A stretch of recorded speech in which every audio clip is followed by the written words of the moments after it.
ఇదే తాండాలు చూశాను, ఆదిలాబాద్ గోండు తాండాలు తిరిగాను. గుక్కెడు నీళ్లు కోసం ఏడుపు. ఆవిడ అడిగింది నాకు నీళ్లు కావాలంటే ఆ నీళ్లు కోసం ఎంత నిద్ర పట్ల 3 గంటలకు లేచాను. ఇప్పుడు టీఆర్ఎస్ లో ఉన్న శ్రవణ్ ఉన్నాడు, శ్రవణ్ లేపాను. ఒక దగ్గరికి వెళ్ళాము, నార్నూరు అనే గ్రామంలో వెళ్ళాము.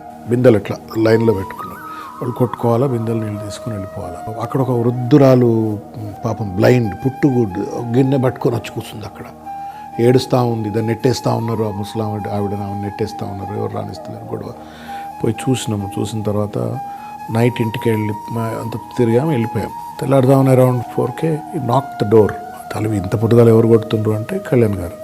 శ్రవణ్ మంచినీళ్ళు తాగబుద్ధి కావట్లేదు నాకు, మనమేమో ఇన్ని రూపాయలు పెట్టి మినరల్ వాటర్ తాగుతాం, పాపం వాళ్ళేమో బోర్ నీళ్ళు కూడా తాగడానికి ఇబ్బంది పడుతుంది. Should do something about them, ఏదో ఒకటి చేయాలి మనం వాళ్ళకు. అప్పటికప్పుడు ఆయన అందరం అనుకొని రిగ్ మిషన్తో మాట్లాడి వితిన్ 2 days బోర్ వేసిండ్రు అక్కడ.